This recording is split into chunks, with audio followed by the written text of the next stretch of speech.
Hi, hair heating tools ഉപയോഗിച്ചിട്ട് style ചെയ്യുന്നവർ അതിന് മുൻപ് എങ്ങനെ ഹെയർ പ്രെപ്പ് ചെയ്ത് ഒരു പ്രൊട്ടക്റ്റീവ് ഹെയർ സ്റ്റൈലിംഗ് പ്രൊഫഷണലി സ്വന്തമായിട്ട് ചെയ്യാമെന്ന് നോക്കാം. ഹെയർ സ്റ്റൈലിങ്ങിന് വേണ്ടിയിട്ട് ഹെയർ നന്നായിട്ട് ക്ലീൻ ചെയ്ത് വെക്കണം. സോ സ്റ്റാർട്ട് വിത്ത് ഒരു ഹെവി ഹെയർ സ്റ്റൈൽ അല്ലെങ്കിൽ സിമ്പിൾ ഹെയർ സ്റ്റൈലിന് ഈ ഒരു ഹെയർ പ്രെപ്പിംഗ് തന്നെ സജസ്റ്റ് ചെയ്യാം.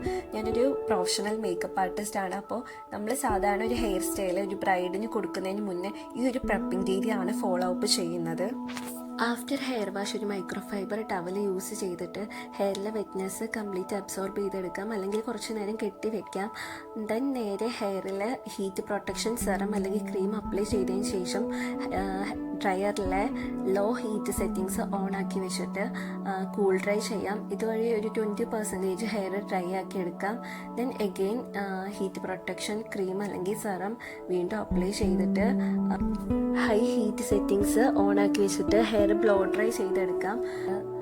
ഒരാൾ ഹെൽപ്പിനുണ്ടെങ്കിൽ ബ്ലാസ്റ്റ് ഡ്രൈ ചെയ്യാം, അല്ലെങ്കിൽ സ്വന്തമായിട്ട് തന്നെ ചെയ്യാവുന്നതാണ്. 100% ഡ്രൈ ആയ ഹെയർ ഒരു വുഡൻ കോംബ് ഉപയോഗിച്ചിട്ട് ഡീടാങ്കിൾ ചെയ്യാം. ഹെയറിനെ 4 സെക്ഷനാക്കി എടുത്തിട്ട് ഹെയർ മൂസ് അപ്ലൈ ചെയ്യുന്നതാണ് എളുപ്പം. പക്ഷെ എനിക്ക് യൂസ് ചെയ്യാൻ എളുപ്പത്തിന് ഞാൻ ഹെയറിനെ 2 സെക്ഷനാക്കി വെച്ചിട്ട് 2 സെക്ഷനിലും പാഡിൽ ബ്രഷിൽ ഹെയർ മൂസ് ആക്കിയിട്ട് ഹെയറിൽ അപ്ലൈ ചെയ്യുന്നുണ്ട്. ഹെയർ കോംബ് ചെയ്യുന്നത് വഴി ഹെയർ മൂസ് ഹെയറിൽ ഈവൻ ആയിട്ട് സ്പ്രെഡ് ആവും. മേക്കപ്പ് ചെയ്യുമ്പോൾ പ്രൈമർ എങ്ങനെയാണോ അതുപോലെ തന്നെയാണ് ഹെയറിന് മൂസ് അപ്ലൈ ചെയ്യുന്നത്.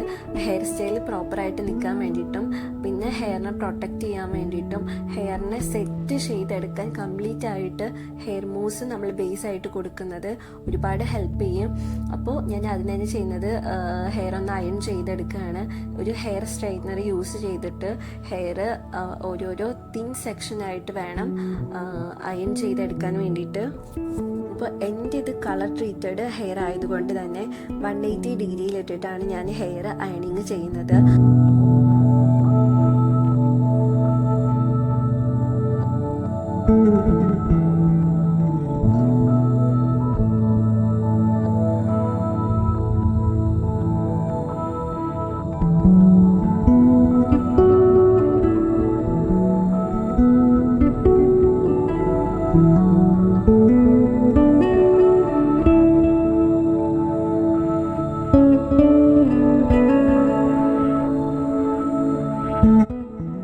അയണിങ്ങിൽ ഞാൻ അവസാനിപ്പിക്കുന്നില്ല. നെക്സ്റ്റ് ക്രിമ്പിംഗ് ആണ്.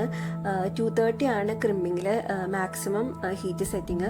ഒരു 210 വരെ സെറ്റ് ചെയ്തിട്ട് നമുക്ക് സ്ട്രൈറ്റ്നറിൻ്റെ സെയിം വേയിൽ തന്നെ നമുക്ക് ക്രിംബറും യൂസ് ചെയ്യാം. ഹെയർ സ്ട്രൈറ്റ്നർ യൂസ് ചെയ്യുന്ന സെയിം മെത്തേഡിലാണ് ക്രിംബർ യൂസ് ചെയ്യുന്നത്. എന്നാൽ ആ ഒരു രീതിക്കല്ല. നമ്മൾ ഒരു തിൻ സെക്ഷൻ എടുത്തിട്ട് മാക്സിമം നമ്മൾ ആ മെഷീനിൽ തന്നെ നമ്മൾ പ്രസ് ചെയ്തിട്ട് വേണം ഹെയർ ക്രിംബ് ചെയ്തെടുക്കാൻ.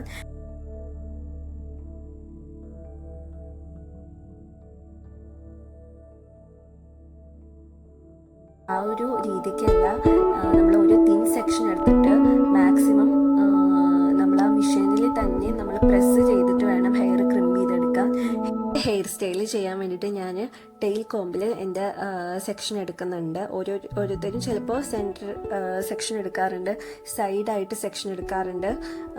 അതായത് നമ്മൾ ഹെയറിൻ്റെ വകച്ചിൽ അല്ലെങ്കിൽ വഴവെടുക്കുക അങ്ങനെയൊക്കെ പറയുമല്ലോ. പിന്നെ ബേബി ഹെയേഴ്സിനെ ഒതുക്കാൻ വേണ്ടിയിട്ട് ഞാൻ ഒരു ഹെയർ വാക്സ് ക്രീം അപ്ലൈ ചെയ്യുന്നുണ്ട്.